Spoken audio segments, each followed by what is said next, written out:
Larry Feldman is probably the most amazing trainer that I've ever experienced in this business. I've been in the car business now for 35 years, and I've seen quite a few trainers. And a lot of them are pretty good. I mean, really, I get something out of all of them that I've seen, really. But Larry is in another class. I really mean that. His training is literally riveting. A little while back, I sat in on his first training that I ever sat in on. It was for new hires. I still remember, I'll never forget it. About 25 people in the room who'd never sold cars before. And he started to do his training. And after 2 hours, I was in the back of the room and I raised my hand meekly and Larry stopped what he was doing and said, yes. And I said, maybe we should take a break. And literally, I'll never forget it. All 25 people turned around, looked at me, and went, well, we're okay. And they turned back to Larry, and Larry looked at me and go, okay. And he kept going for another 2 hours. I wouldn't have believed it if I hadn't seen it myself. Since then, I've seen a few other of his trainings. I've hired people out of his classes.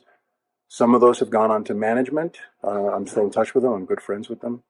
But I've seen some great salespeople come out of there. All I can say is you got to give them a try. Hello there, and welcome to 2025. Should be a very interesting year. It's going to be, I think, a wild ride. Lots of change happening in auto and elsewhere. We're in season 6 of the Auto Hub Show. This is not the Auto Hub Show weekly live show, even though I got the new graphics behind me. This is our new one-on-one show that's in season 2. And if you're going to be at NADA, I'll be at the Velo booth, which I think is 8:35. We'll be doing interviews live at the show, our patented ambush interviews.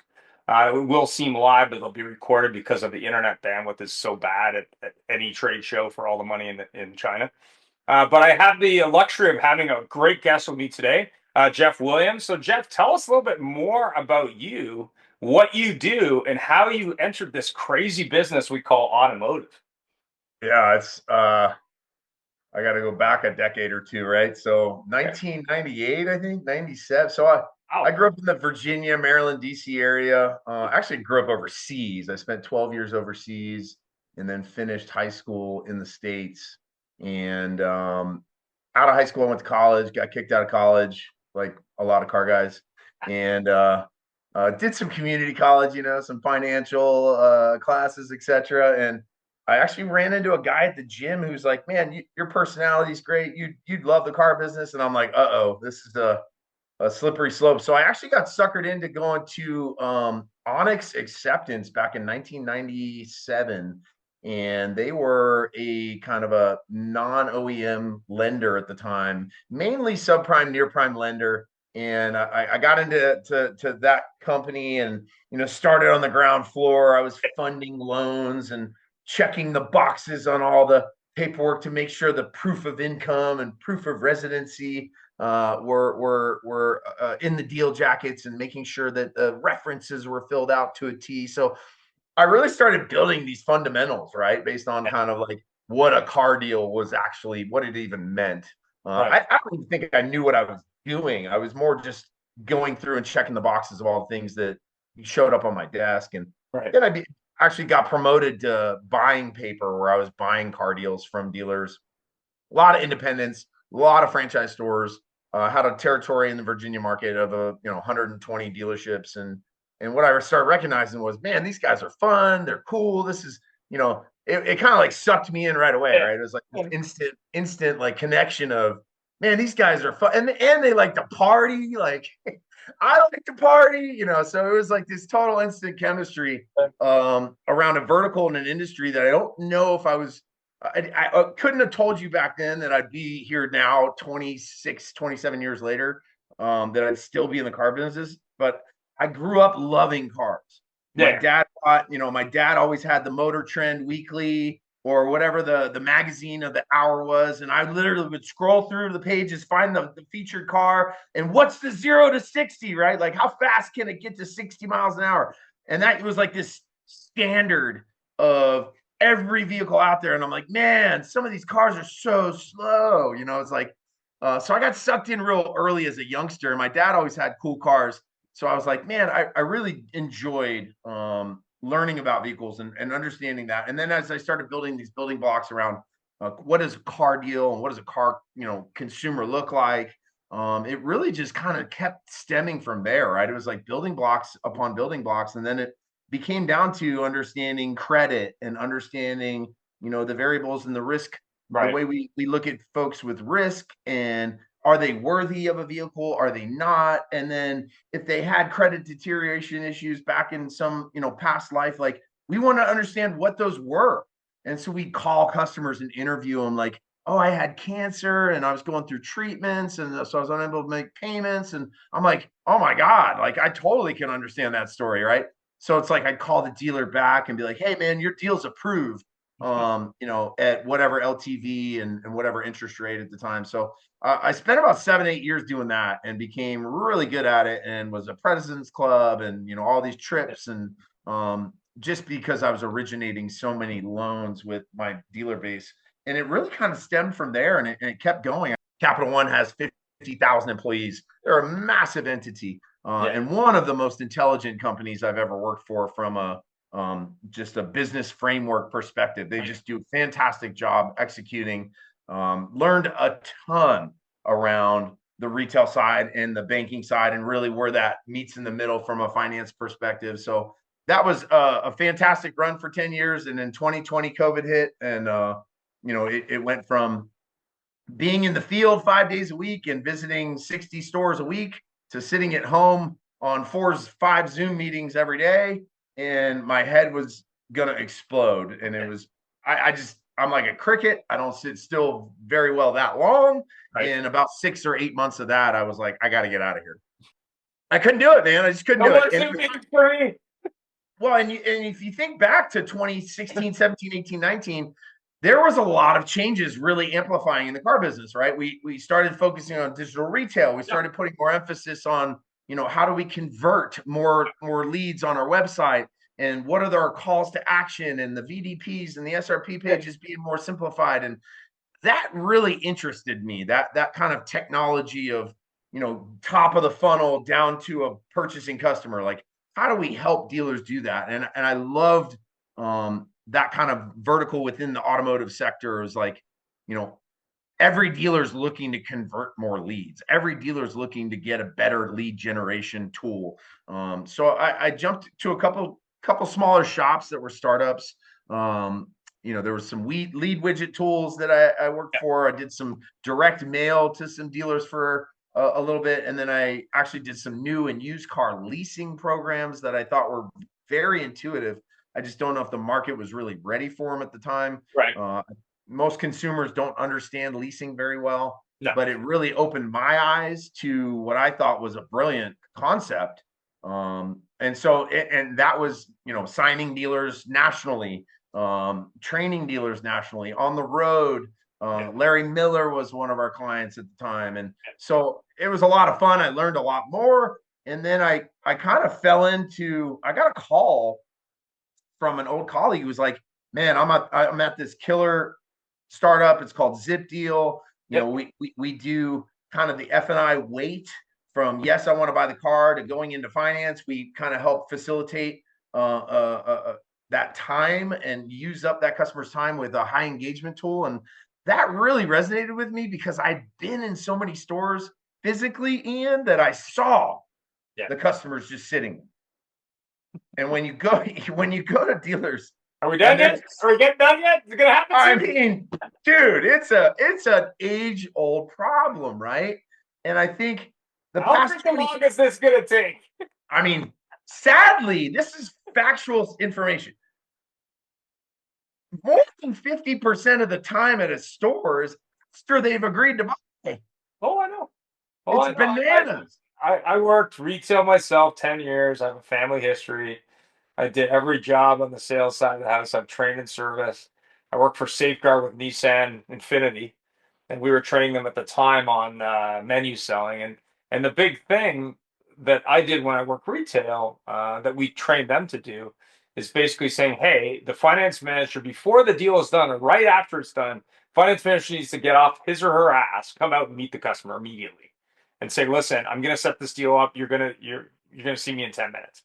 because otherwise it's like the salesman's like, can I get you a coffee? Can I get you a donut? Whatever. They're running around trying to figure out how to keep this customer hot so they can get into the box. And that's not a good plan. Like and the thing that was interesting is, I don't know if you've ever been to Apple retail store in the holidays, but they're pretty good at doing that because they have so many people trying to buy something that's overpriced that they get pretty good at it. But in the car business, and I buy cars occasionally, and I actually was in to get a recall done on my car recently.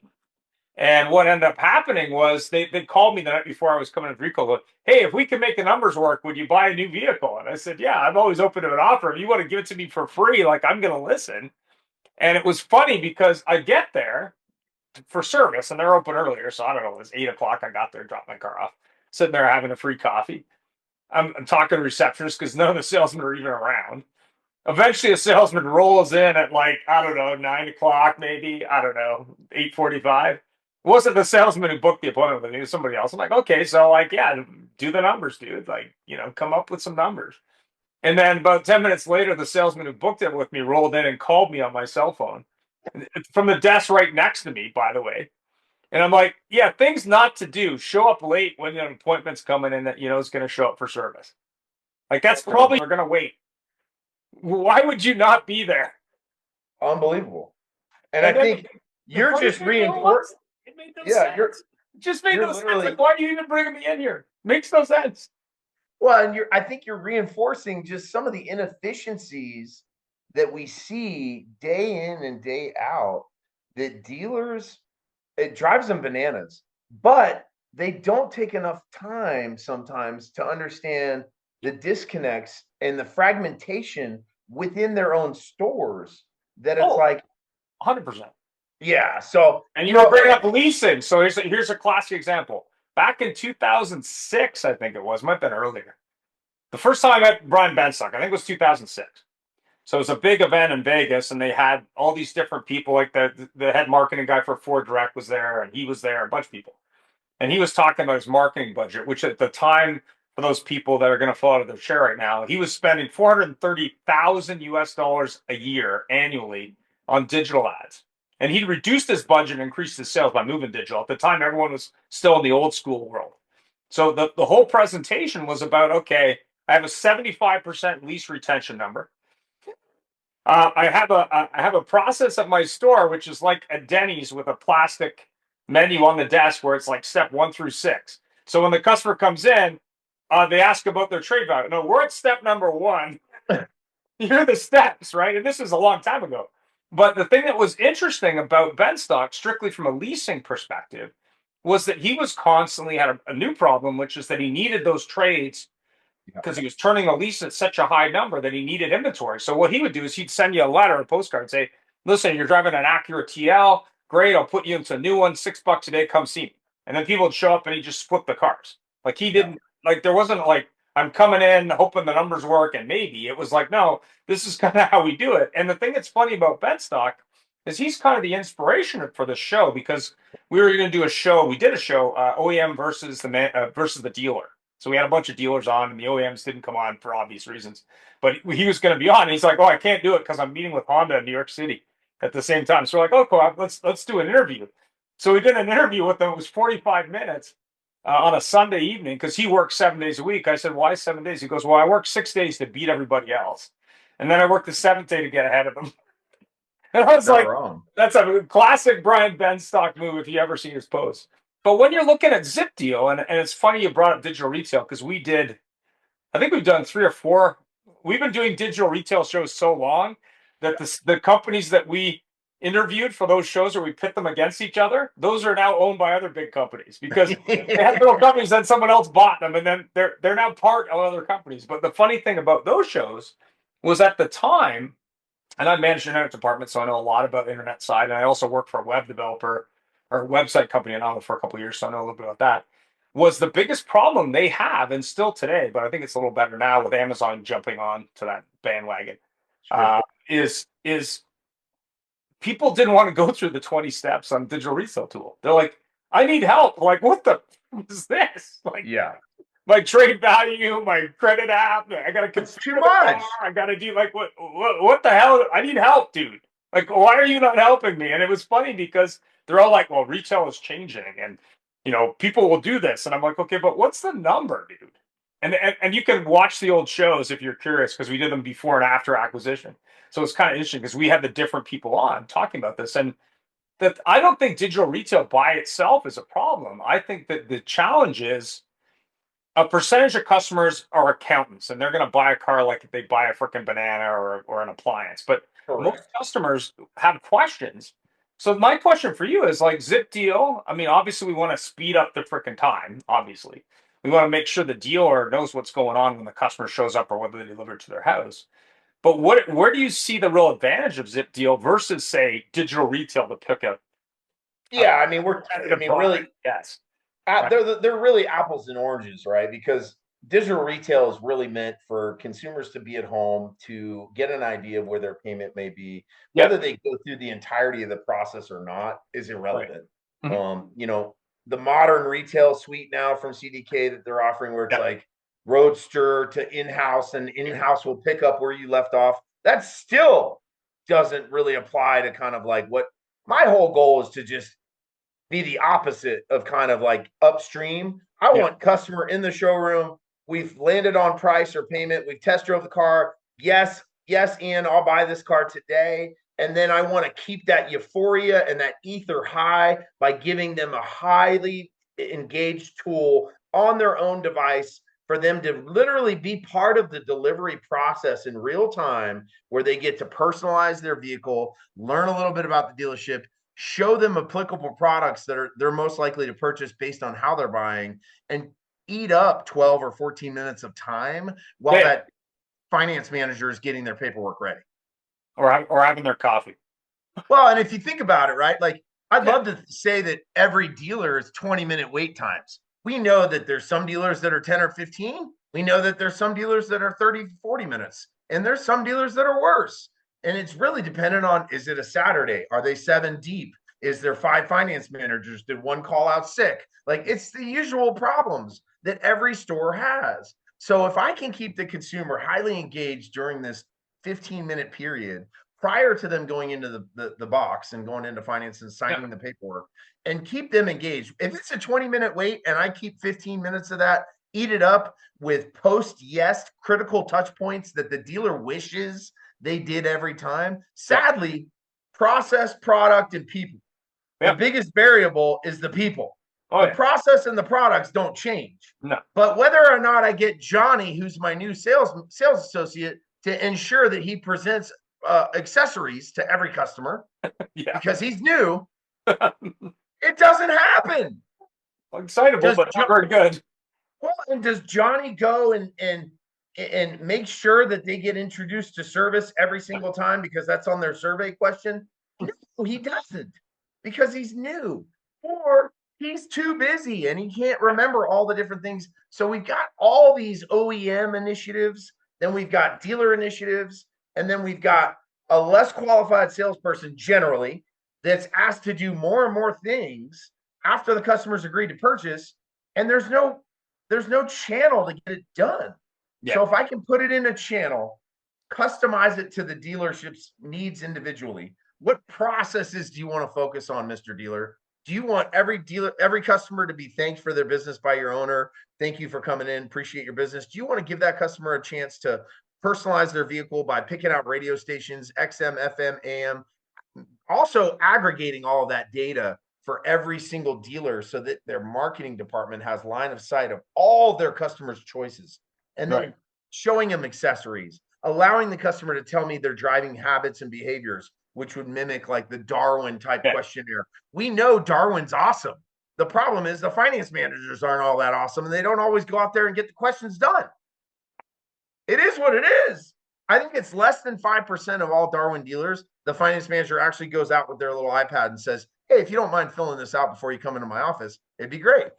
9 out of 10 of them are doing it in their office already. So why not get this information upstream, expose that customer to the products that are applicable? If it's a lease customer, let's show them some leasing products that they're most likely to purchase.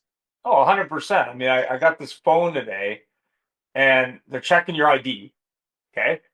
And I'm a client of the customer. Like I already have other phones of this company. So they get my ID. They're asking me a bunch of questions, trying to sell me the internet or something else, whatever it is. And then when he's going to get the product from the back, he's got me answering these credit questions about what loans I have. I'm like, what does that have to do with anything? Like, what? He's like, oh, that's to verify your identity. You got my driver's license. I'm physically freaking here, man. What the? I'm a customer of you guys already. Like, what are you doing? It was just so ridiculous. But to your point, it wasn't his fault. He was told, ask these questions. And I'll use the example again of the store I was at. There were so many interview questions for the salesman to ask me that it was like what like am I in a police? It's like what the fuck? Like I'm here for service, dude. You're trying to sell me a car. Like what's with the riot act? Like what are these questions even for? Like what are you doing? It was hilarious. But the thing that's really funny that you bring up, and Ben Stock again has brought this up to me multiple times. Most dealers are saying, "Hey, I got some finance managers. Let's say there's 5 of them. I don't know, 3, 5, 25. Doesn't matter. I don't like paying them because they don't do the job. Can I outsource that so that they don't have to, so they just sell products?" I said, yeah, you can. You could hire someone to do that. But more importantly, is that the right thing to do? Do you Yeah, need 5 business managers who don't do the job well? Why don't you just get 3 that do the job well and have the salesman do some of that job? I mean, it's funny as we roll into AI and digital retail and a bunch of things that really it's a question, okay, where are your challenges right now? Where are you missing opportunities and how can we streamline it so not only do you not miss those opportunities and possibly you save money from an operations point of view, but also the customer gets a better experience and they buy more products because the experience is better. 100%. Like, You nailed it right there. Guest experience is one of the biggest problems that has lingered the car business for 50 years. yeah, We've treated them like dogs because it's our own inefficiencies yeah, that they have to be subjected to. So whether you come in or you don't, 9 out of 10 customers already know what they're buying by the time they're in my showroom. They've already looked at my inventory. They've already done their homework. They've already landed themselves on this make, model, and color. They just want to test drive the car, say yes. And the minute they say yes, they just want to leave. And yeah, we know that it's just not that simple. So when I look at a dealer and I go, what do you do in the community? yeah, What do you do? What culture do you like promote within your store and how you treat your consumers? What does your guest experience really look like? They do all of these things. They have this ecosystem of services, right? We've got a body shop, we've got parts and service and accessories, we've yeah. got service, we've got sales, we've got and maybe they offer free pickup, free delivery. They Maybe got a they do. spa or something. I don't know. Dude, mobile service is starting to become a huge initiative for 2025. GM, Ford, they've all announced we want to go meet the customer where the customer's at. They I don't did want that to 14 necessarily. years ago. I did that 14 years ago with Mercedes. They were doing it Right. 14 years ago. The It's not a new problem, idea. It just has to be executed on, right? and the execution is the problem. You can't put slider ads on your banner on your website for your new mobile service where you'll come do an oil change in their driveway when they're not customers yet. They don't care. Yeah, So exactly.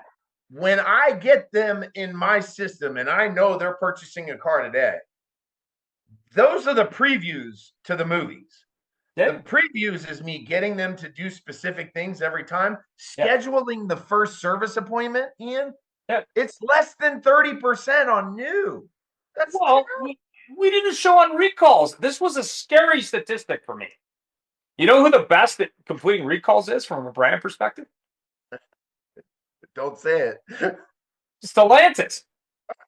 Stellantis has a 70% completed recall number. 70%, Which is strong. which is strong. You know what the average is? It's probably like 10, 15. 30% Yeah, across all brands. So 70% of those customers have a major issue with their vehicle or potentially a major issue. They're not doing the work. Like, what are you doing, Mr. Dealer? yeah. Like, and I mean, service retention in general. I remember working with a GM store, God, 15 years ago. I remember working with GM at the time, and they're like, well, we want 40% retention. I said, so 60% of the people that bought the car here aren't even coming back for a free oil change Which at is all. crazy. Which is crazy. 60% hate you that much. What's wrong with you guys? Like, And I think you can easily call. You want to come for the free oil change now? You want me to do it next month? I mean, when you want to do it. Like, come on, man. Well, It's free. and to be fair, if you're offering those types of value adds to the customers, why not automate all of those service schedules? Why not Exactly. automate? Make sure that consistency is your friend, right? If we can consistently automate that stuff through technology, Yeah. and remove the variable, which is the people, Oh and yeah. just ensure that it happens every time. I'm running 93.5% first service appointments for every car sold. 100%. I mean, when I sold cars, I used to say, listen, don't call the service department. Here's my cell number. Right. You call me, I'll make it happen. But the thing that's funny today, fast forward 15 years, there's an app on your phone that gives you what store you should go to, what the recall is, what the health is. Does it give you the option to book it? No. Like, why not?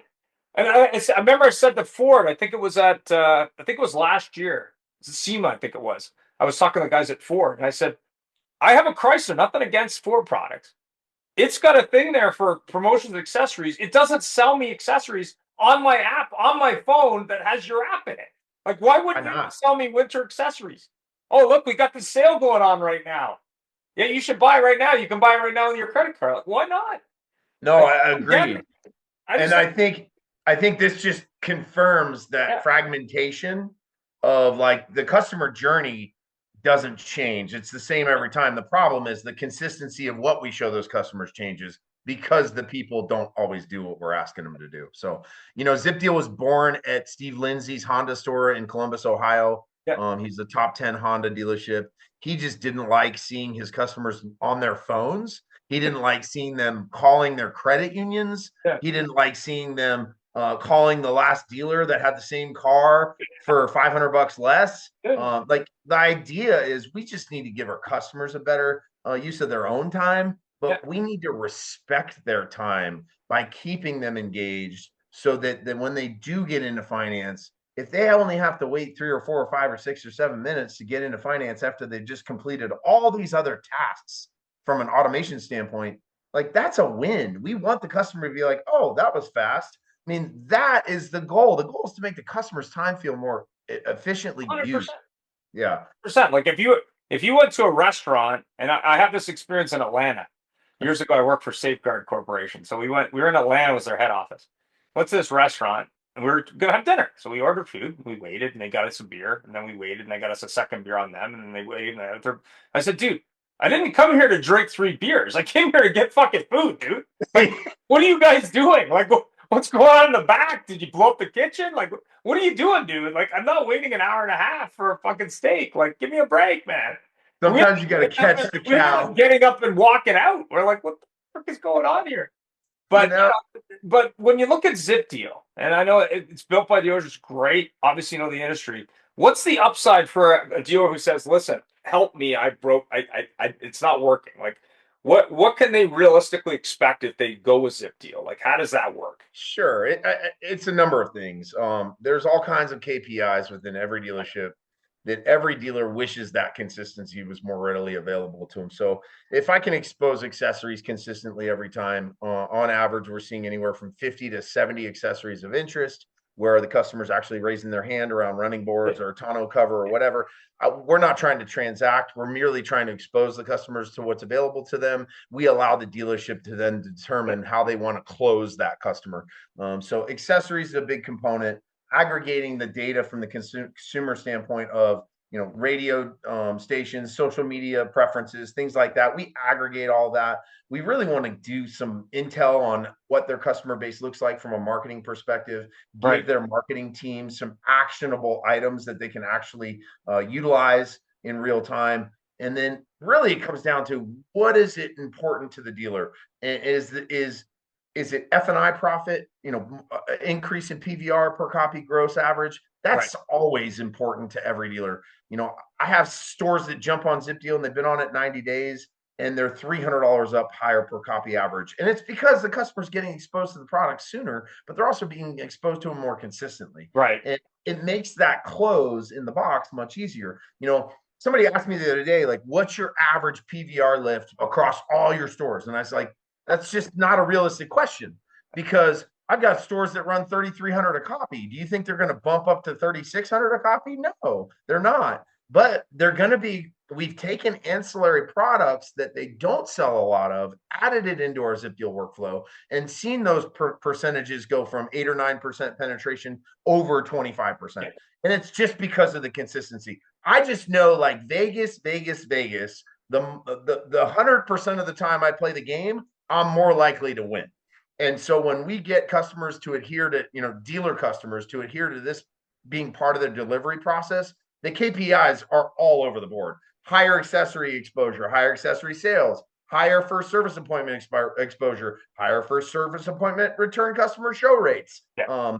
You're and the list can go on. If you have a body shop, how many of your customers know about your collision center? Zero. I send them a contact card to every purchasing customer. So just so that ecosystem again is getting the awareness is going to be there with every purchasing customer. Like I said earlier, we put all this stuff on our website, but the customers are looking for the car they want. They're not looking to see if you do mobile service. Yeah. So I become a purchasing customer is when that mobile service is now very relevant to me because I just agreed to purchase this truck. And now you're telling me you'll come to my house and do an oil change. I like that idea as a customer. Yeah. So I think it comes back to when is the right time to show the things that you do as dealers to the customers.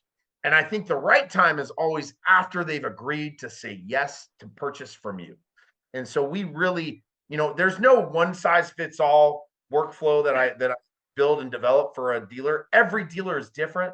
Every dealer has different initiatives. I've got some dealers that really want to focus on building their social media branding. Yeah. I'll ask every customer, will you give us a video testimonial while you're going through this process? If they say yes, I'm going to alert the sales manager. You got a video testimonial customer on your showroom floor. Make sure your marketing team or whoever comes over and films them saying, Ian was the best sales guy I've ever had. And he obviously runs the best dealership ever. I just think every dealer is different. So we give a host of things for dealers to choose from where they can pick out things that are important to them. For too many years, technology has dictated how the dealer is supposed to operate. Right. Where we want to be, you tell us how you operate, and we will fulfill our technology to support those initiatives. And then what about like the training side? How long does it take to set up? What's the cost? I mean, I'm assuming there's a bunch of options. Yeah, so there is. Dealers that sell insurance on site love Zip Deal because it helps promote and turbocharge the opportunities from an insurance perspective. Right. There's less loyalty right now to insurance than there's ever been in the past, and that's just because everybody's so all over the place. Yeah, the costs are crazy right now. So it really just depends on the dealer. On our launch is so easy because it's not meant for the sales guys to do. It's meant for the customer to do. So all I got to do is train your sales guys how to get the customer the text message and then really just tee them up, right? Like, hey, you just got a text from our express delivery platform. That's the next step in the delivery before you go into finance. I'm going to go get your car cleaned up and gassed up. Make sure you ping me if you have any questions. That's it. It's not really meant to be rocket science.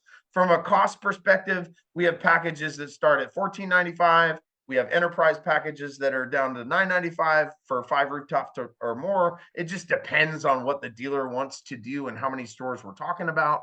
But from getting this up and moving and into a store, 2 weeks. Oh, okay. And then you obviously work with every CRM, DMS. You work with websites. You work with different technology. So we do. We have integrations all over the place, Ian. But Okay. we really don't need a lot of fuel. All I need to really hook into is the DMS. Okay. Systems are somewhat irrelevant because that's where sales guys are plugging in, data for consumers.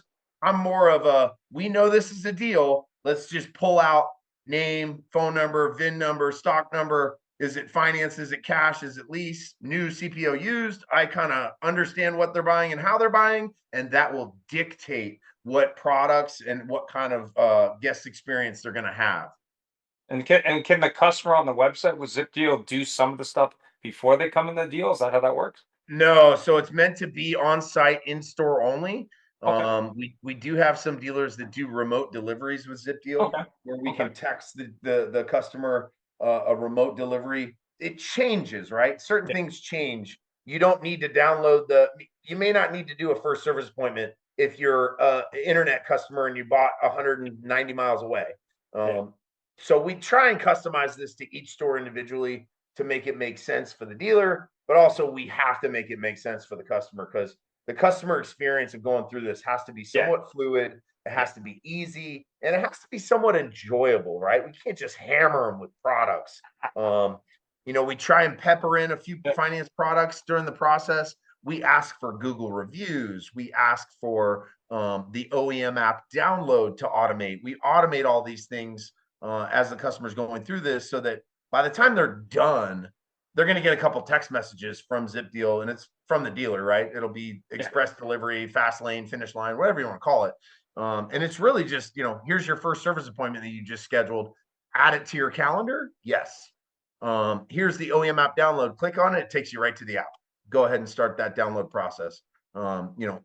Google review. We would love it if you'd leave us a Google review and even take a picture with your new car or truck. Yeah. We can customize this to any degree to really make sure that we're focused on what the dealer's focusing on. And how would people get more details? I mean, obviously, I'm gonna have details below in the description. Like, what's the like time to do like a quick demo overview? Like, how does that work? I mean, obviously, you're gonna be at NADA, I'm assuming. So, yeah, I'll be there. So we'll be doing zipdeal.com. You can book a demo right there. I can actually send out demos to dealers via text message. oh, If okay. they can actually ping me on LinkedIn or ping me and just DM me and put in, here's my name, here's my store. I can send them a pretty grassroots text demo via text, where they can go through a customer experience on their phone themselves. Okay. So pretty simple for them to understand. It's not like they've got to like become a programmer or No, that you kind of. know, I'll give you an example. So we had a dealer group in Texas, the Cavender Auto Group, who really wanted to amplify their referrals, just Yeah. getting more referrals of purchasing customers. So one of the stores said, we really love it if we could just ask every customer, do you have any referral, Yeah. friends or family? You And know they somebody might, who's interested. Yeah. yeah, it's just an awkward question from a sales guy, like, hey, Ian, tell me your uncle's name so I can sell him a car, right? So Do we you do who else do you know who it. wants So to come to a secret meeting about a car? it's very passive, and it just asks them to share the love. If Yeah. they're having a great experience today, why wouldn't you want your family members to do the same, or friends or family? And that referral slide that we've added into our workflow, we took it global, so all of our stores now have it, and it's only because it works so well. On average, stores that sell 300 cars or more, we're seeing on average 30 referrals a month.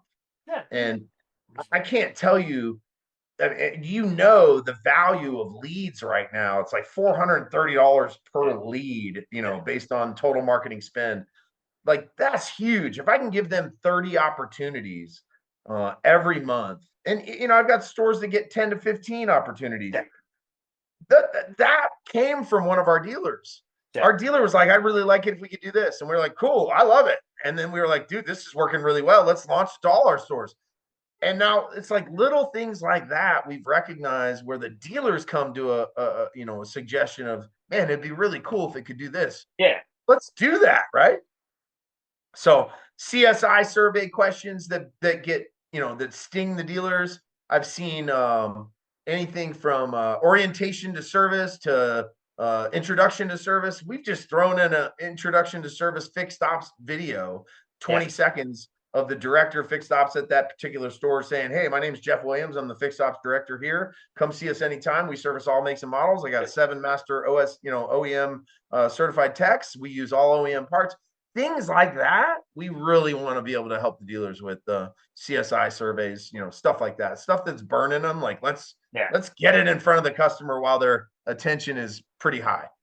What about like a used car store or like a small used car franchise who just they don't have like they're not a MIT store, they're a used car lot. Like, do you work with any of those? Is that something that you guys do? We do. We actually just signed 2 independents in Texas last month, and they happen to service, and that was a big component that made sense for them. If they don't have service on site, I generally I'll still try and work a deal to make it make sense, Right. from a numbers standpoint. when you get away from the franchise OEM kind of directives and initiatives and all the things that they really try and mandate these dealers to hold themselves to a high standard, it gets a little more complex. Yeah. But dealer independents that have service, this tool works fantastically. Yeah, like subprime, it works fine too, I would assume. Say that again. Subprime. Subprime dealer, so dealer focuses on less than perfect credit. Yeah. So For it's the funny. non-initiated. Well, it's funny you say that. We had a dealer that was like, "Hey, can you ask for 3 references and ask if the customer brought in their pay stubs, and ask if they will give us access to their bank statements, things like that." Yeah. In our F&I survey, we kind of asked them, how many miles do you drive? Do you garage your vehicle inside or outside? Things like that.